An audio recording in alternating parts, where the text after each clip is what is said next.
Hello, today I will be reading the book The Wonderful Wizard of Oz by L. Frank Baum. A few minutes ago I conducted a test to see if live streaming would actually work. I'm not sure how good the audio was during that test, but we will see how it fares for this now. So I'm just going to turn down the brightness on my phone so it doesn't use up as much battery, and yeah, hopefully I'll read through 10 pages of this, or something in that range, and we'll see how it goes. So, without further ado, The Wonderful Wizard of Oz by L. Frank Baum. Chapter 1. The Cyclone. Dorothy lived in the midst of the great Kansas prairies with Uncle Henry, who was a farmer, and Aunt Em, who was the farmer's wife. Their house was small, for the lumber to build it had to be carried by wagon many miles. There were 4 walls, a floor, and a roof, which made one room, and this room contained a rusty-looking cooking stove, a cupboard for the dishes, a table, 3 or 4 chairs, and the beds. Uncle Henry and Aunt Em had a big bed in one corner, and Dorothy a little bed in another corner. There was no garret at all, and no cellar except a small hole dug in the ground called a cyclone cellar, where the family could go in case one of those great whirlwinds arose, mighty enough to crush any building in its path. It was reached by a trapdoor in the middle of the floor, from which a ladder led down into the small dark hole. When Dorothy stood in the doorway and looked around, she could see nothing but the great grey prairie on every side. Not a tree nor a house broke the broad sweep of flat country that reached the edge of the sky in all directions. The sun had baked the ploughed land into a grey mass, with little cracks running through it. Even the grass was not green, for the sun had burned the tops of the long blades until they were the same grey colour to be seen everywhere. Once the house had been painted, but the sun blistered the paint, and the rains washed it away, and now the house was as dull and grey as everything else. When Aunt Em came there to live, she was a young, pretty wife. The sun and wind had changed her too. They had taken the sparkle from her eyes and left them a sober grey. They had taken the red from her cheeks and lips, and they were grey also. She was thin and gaunt, and never smiled now. When Dorothy, who was an orphan, first came to her, Aunt Em had been so startled by the child's laughter that she would scream and press her hand upon her heart whenever Dorothy's merry voice reached her ears, and she still looked at the little girl with wonder that she could find anything to laugh at. Uncle Henry never laughed. He worked hard from morning till night, and did not know what joy was. He was grey also, from his long beard to his rough boots, and he looked stern and solemn, and rarely spoke. It was Toto that made Dorothy laugh, and saved her from growing as grey as her other surroundings. Toto was not grey. He was a little black dog, with long silky hair and small black eyes that twinkled merrily on either side of his funny wee nose. Toto played all day long, and Dorothy played with him and loved him dearly. Today, however, they were not playing. Uncle Henry sat upon the doorstep and looked anxiously at the sky, which was even greyer than usual. Dorothy stood in the door with Toto in her arms, and looked at the sky too. Aunt Em was washing the dishes. From the far north they heard a low wail of the wind, and Uncle Henry and Dorothy could see where the long grass bowed in waves before the coming storm. There now came a sharp whistling in the air from the south, and as they turned their eyes that way they saw ripples in the grass coming from that direction also. Suddenly Uncle Henry stood up. "There's a cyclone coming, Em," he called to his wife. "I'll go look after the stock." Then he ran towards the sheds where the cows and horses were kept. Aunt Em dropped her work and came to the door. One glance told her of the danger close at hand. "Quick, Dorothy!" she screamed. "Run for the cellar!" Toto jumped out of Dorothy's arms and hid under the bed, and the girls started to get him. Aunt Em, badly frightened, threw open the trapdoor in the floor and climbed down the ladder into the small dark hole. Dorothy caught Toto at last and started to follow her aunt. When she was halfway across the room there came a great shriek from the wind, and the house shook so hard that she lost her footing and sat down suddenly upon the floor. Then a strange thing happened. The house whirled around 2 or 3 times and rose slowly through the air. Dorothy felt as if she were going up in a balloon. The north and south winds met where the house stood and made it the exact center of the cyclone. In the middle of a cyclone the air is generally still, but the great pressure of the wind on every side of the house raised it up higher and higher until it was at the very top of the cyclone, and there it remained and was carried miles and miles away, as easily as you could carry a feather. It was very dark, and the wind howled horribly around her, but Dorothy found she was riding quite easily. After the first few whirls around, and one other time when the house tipped badly, she felt as if she were being rocked gently like a baby in a cradle. Toto did not like it. He ran about the room, now here, now there, barking loudly, but Dorothy sat quite still on the floor and waited to see what would happen. Once Toto got too near the open trapdoor and fell in, and at first the little girl thought she had lost him, but soon she saw one of his ears sticking up through the hole, for the strong pressure of the air was keeping him up so that he could not fall. She crept to the hole, caught Toto by the ear, and dragged him into the room again, afterward closing the trapdoor so that no more accidents could happen. Hour after hour passed away, and slowly Dorothy got over her fright, but she felt quite lonely, and the wind shrieked so loudly all about her that she nearly became deaf. At first she wondered if she would be dashed to pieces when the house fell again, but as the hours passed and nothing terrible happened, she stopped worrying and resolved to wait calmly and see what the future would bring. At last she crawled over the swaying floor to her bed and lay down upon it, and Toto followed and lay down beside her. In spite of the swaying of the house and the wailing of the wind, Dorothy soon closed her eyes and fell fast asleep. Chapter 2. The Council with the Munchkins. She was awakened by a shock, so sudden and severe that if Dorothy had not been lying on the soft bed she might have been hurt. As it was, the jar made her catch her breath and wonder what had happened, and Toto put his cold little nose into her face and whined dismally. Dorothy sat up and noticed that the house was not moving, nor was it dark, for the bright sunshine came in at the window, flooding the little room. She sprang from her bed and with Toto at her heels ran and opened the door. The little girl gave a cry of amazement and looked about her, her eyes growing bigger and bigger at the wonderful sight she saw. The cyclone had set the house down very gently, for a cyclone, in the midst of a country of marvelous beauty. There were lovely patches of green sward all about, with stately trees bearing rich and luscious fruits. Banks of gorgeous flowers were on every hand, and birds with rare and brilliant plumage sang and fluttered in the trees and bushes. A little way off was a small brook, rushing and sparkling along between green banks, and murmuring in a voice very grateful to a little girl who had lived so long on the dry grey prairies.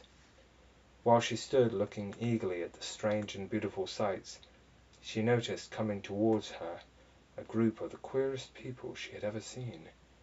They were not as big as the grown folk she had always been used to, but neither were they very small. In fact, they seemed about as tall as Dorothy, who was a well-grown child for her age, although they were, so far as looks go, many years older. 3 were men, and 1 a woman, and all were oddly dressed. They wore round hats that rose to a small point a foot above their heads, with little bells around the brims that tinkled sweetly as they moved. The hats of the men were blue, the little woman's hat was white, and she wore a white gown that hung in pleats from her shoulders. Over it were sprinkled little stars that glistened in the sun like diamonds. The men were dressed in blue, of the same shade as their hats, and wore well-polished boots with a deep roll of blue at the tops. The men, Dorothy thought, were about as old as Uncle Henry, for 2 of them had beards. But the little woman was doubtless much older. Her face was covered with wrinkles, her hair was nearly white, and she walked rather stiffly. When these people drew near the house where Dorothy was standing in the doorway, they paused and whispered among themselves as if afraid to come farther. But the little old woman walked up to Dorothy, made a low bow, and said in a sweet voice, "You are welcome, most noble sorceress, to the land of the Munchkins. We are so grateful to you for having killed the Wicked Witch of the East, and for setting our people free from bondage." Dorothy listened to this speech with wonder. What could the little woman possibly mean by calling her a sorceress, and saying she had killed the Wicked Witch of the East? Dorothy was an innocent, harmless little girl, who had been carried by a cyclone many miles from home, and she had never killed anything in all her life.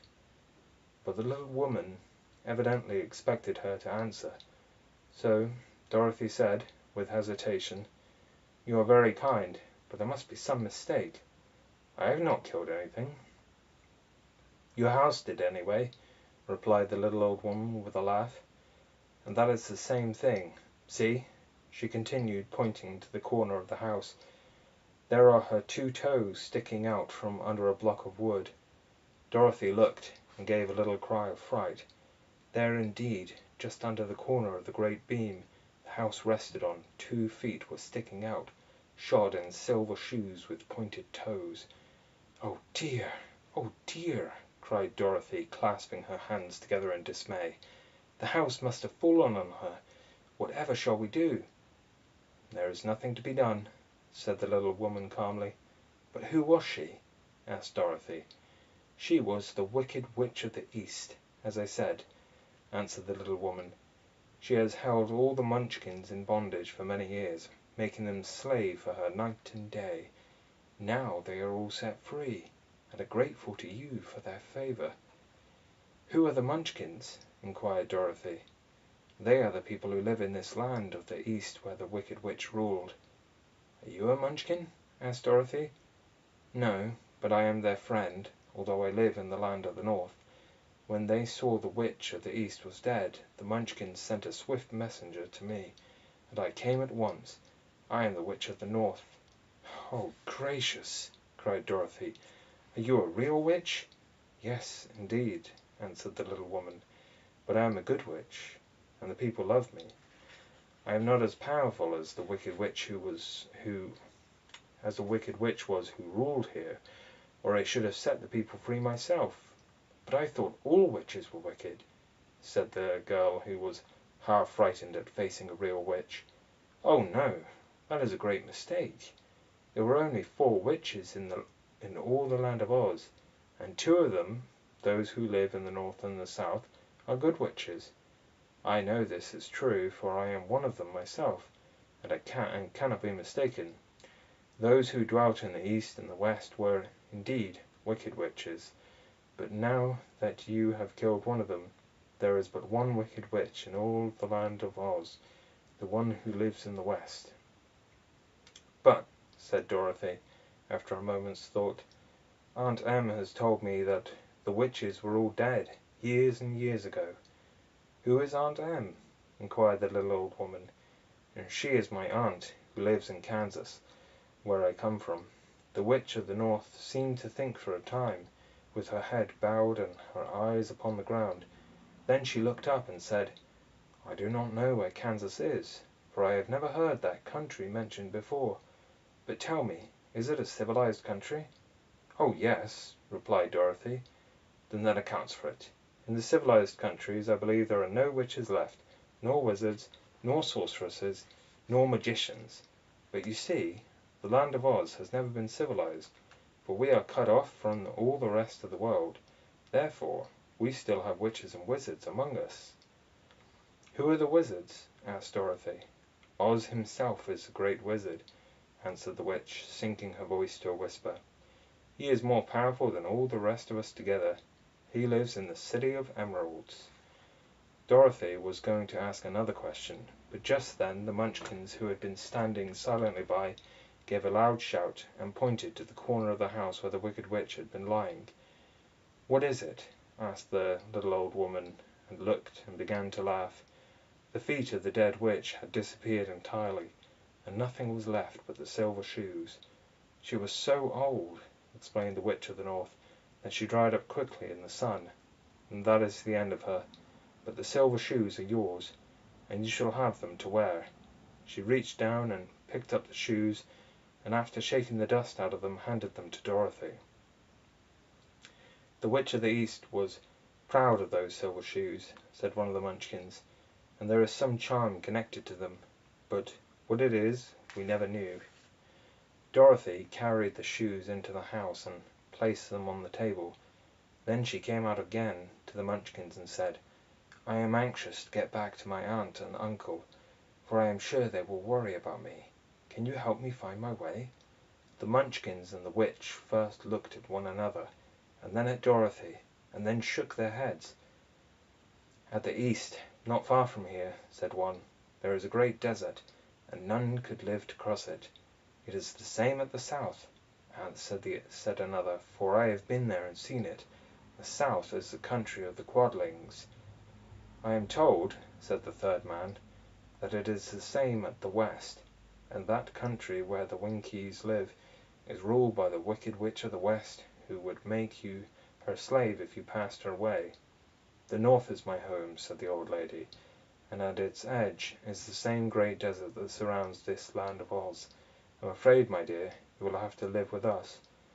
Dorothy began to sob at this, for she felt lonely among all these strange people. Her tears seemed to grieve the kind-hearted Munchkins, for they immediately took out their handkerchiefs and began to weep also. As for the little old woman, she took off her cap and balanced the point on the end of her nose. While she counted 1, 2, 3 in a solemn voice, at once the cap changed to a slate on which was written in big white chalk marks, "Let Dorothy go to the City of Emeralds." The little old woman took the slate from her nose and, having read the words on it, asked, "Is your name Dorothy, my dear?" "Yes," answered the child, looking up and drying her tears. "Then you must go to the City of Emeralds. Perhaps Oz will help you." "Where is this city?" asked Dorothy.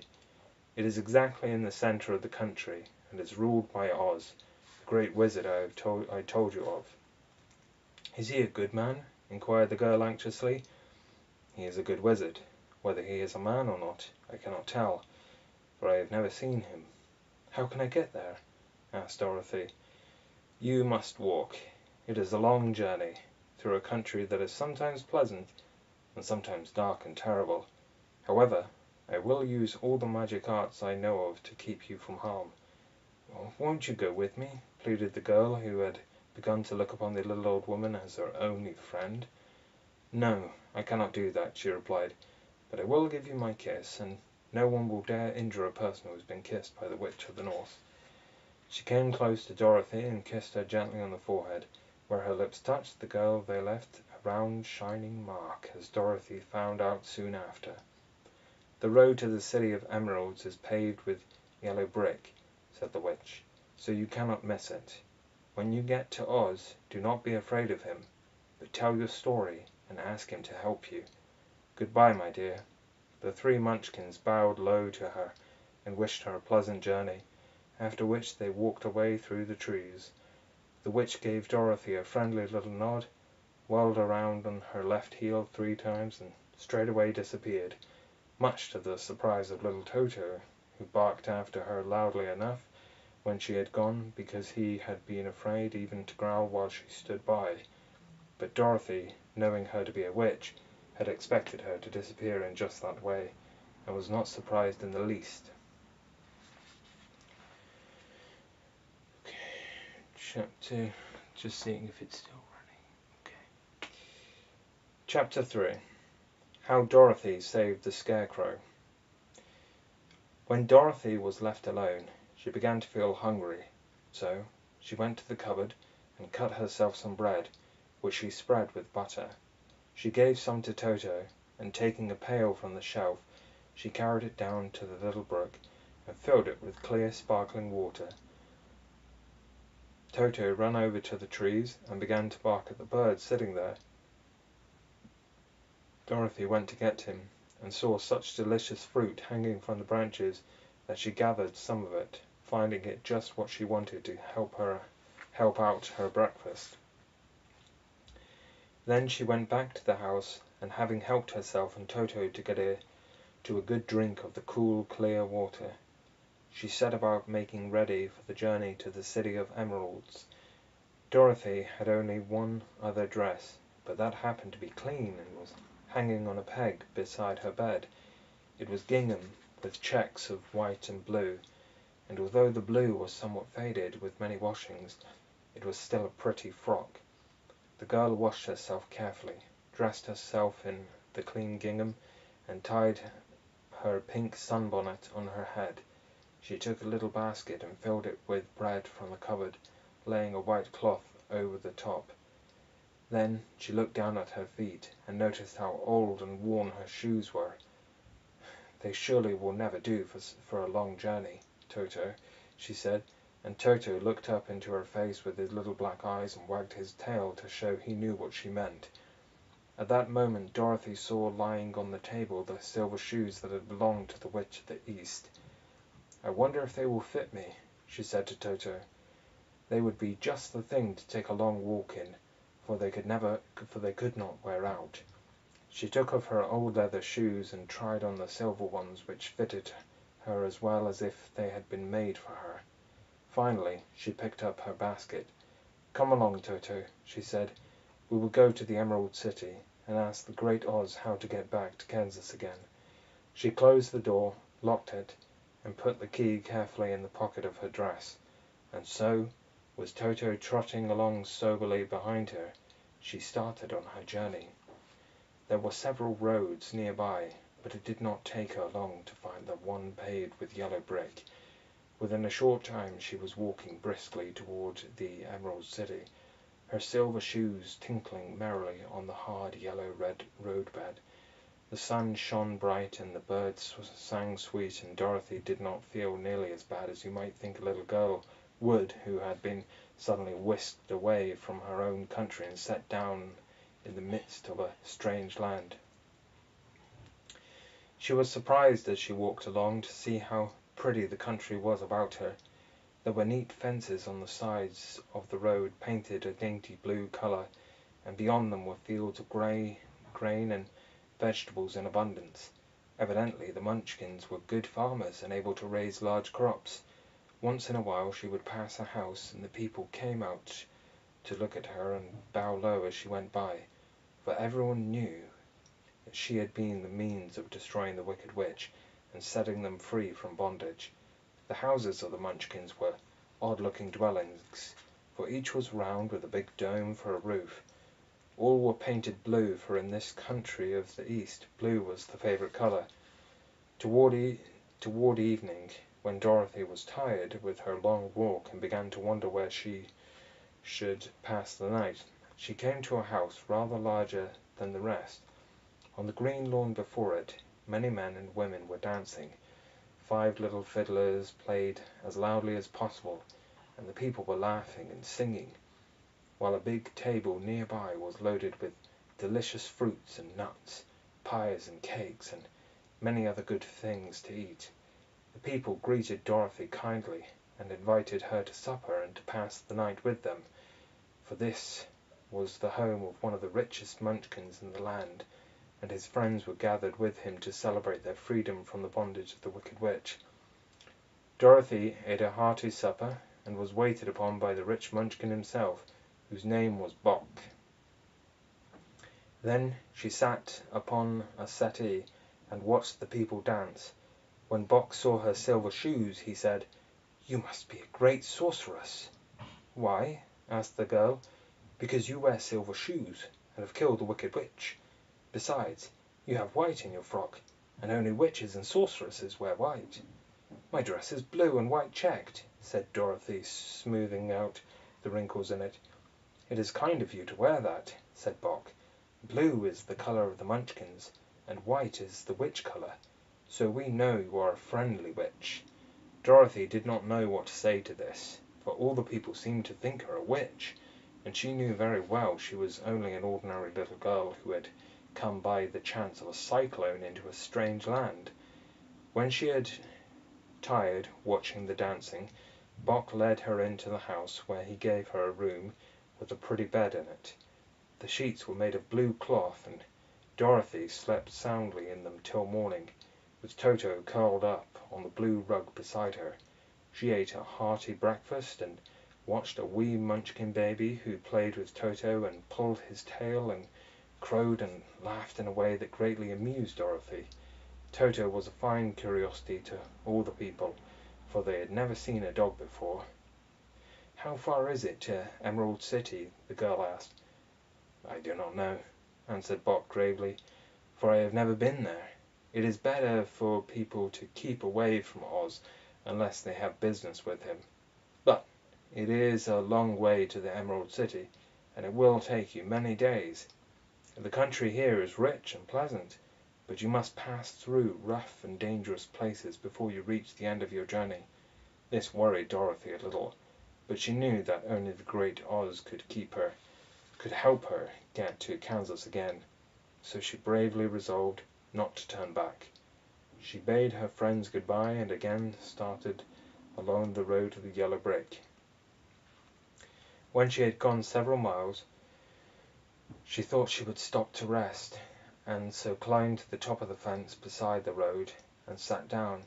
There was a great cornfield beyond the fence, and not far away she saw a scarecrow placed high on a pole to keep the birds from the ripe corn. Dorothy leaned her chin upon her hand and gazed thoughtfully at the scarecrow. Its head was a small sack stuffed with straw, with eyes, nose, and mouth painted on it to represent a face. An old pointed blue hat that had belonged to some Munchkin was perched on his head, and the rest of the figure was a blue suit of clothes, worn and faded, which had also been stuffed with straw. On the feet were some old boots with blue tops, such as every man wore in his country, and the figure was raised above the stalks of corn by means of the pole stuck up its back. While Dorothy was looking earnestly into the queer painted face of the scarecrow, she was surprised to see one of the eyes slowly wink at her. She thought she must have been mistaken at first, for none of the scarecrows in Kansas ever wink, but presently the figure nodded its head to her in a friendly way. Then she climbed down from the fence and walked up to it, while Toto ran around the pole and barked. "Good day," said the scarecrow in a rather husky voice. Did you speak?" asked the girl in wonder. "Certainly," answered the scarecrow. "How do you do?" "I'm pretty well, thank you," replied Dorothy politely. "How do you do?" "I'm not feeling well," said the scarecrow with a smile, "for it is very tedious being perched up here night and day to scare away crows." "Can't you get down?" asked Dorothy. "No, for this pole is stuck up my back. If you will please take away the pole, I shall be greatly obliged to you." Dorothy reached up both arms and lifted the figure off the pole, for being stuffed with straw it was quite light. "Thank you very much," said the scarecrow, when he had been set down on the ground. "I feel like a new man." Dorothy was puzzled at this, for it sounded queer to hear a stuffed man speak, and to see him bow and walk along beside her. "Who are you?" asked the scarecrow when he had stretched himself and yawned. "And where are you going?" "My name is Dorothy," said the girl, "and I am going to the Emerald City to ask the great Oz to send me back to Kansas." "Where is the Emerald City?" he inquired. "And who is Oz?" "Why, don't you know?" she returned in surprise. "No, indeed, I don't know anything. You see, I am stuffed, so I have no brains at all," he answered sadly. "Oh," said Dorothy, "I'm awfully sorry for you. Do you think," he asked, "if I go to the Emerald City with you, that the Great Oz would give me some brains?" "I cannot tell," she returned, "but you may come with me if you like. If Oz will not give you any brains, you will be no worse off than you are now." "That is true," said the Scarecrow. "You see," he continued confidentially, "I don't mind my legs and arms and body being stuffed, because I cannot get hurt. If anyone treads on my toes or sticks a pin into me, it doesn't matter, for I can't feel it. But I do not want people to call me a fool. And if my head stays stuffed with straw instead of with brains, as yours is, how am I ever to know anything?" "I understand how you feel," said the little girl, who was truly sorry for him. "If you will come with me, I'll ask Oz to do all he can for you." "Thank you," he answered gratefully. They walked back to the road. Dorothy helped him over the fence, and they started along the path of yellow brick for the Emerald City. Toto did not like this addition to the party at first. He smelled round the stuffed man as if he suspected there might be a nest of rats in the straw, and he often growled in an unfriendly way at the Scarecrow. "Don't mind Toto," said Dorothy to her new friend. "He never bites." "Oh, I'm not afraid," replied the Scarecrow. "He can't hurt the straw. Do let me carry that basket for you. I shall not mind it, for I can't get tired. I'll tell you a secret," he continued as he walked along. "There is only one thing in the world I am afraid of." "What is that?" asked Dorothy. "The Munchkin farmer who made you?" "No," answered the Scarecrow. "It's a lighted match." Alright, so that was just 3 chapters, and it was a test, and hopefully it was a success, and hopefully I'll continue doing this some other time. Be well.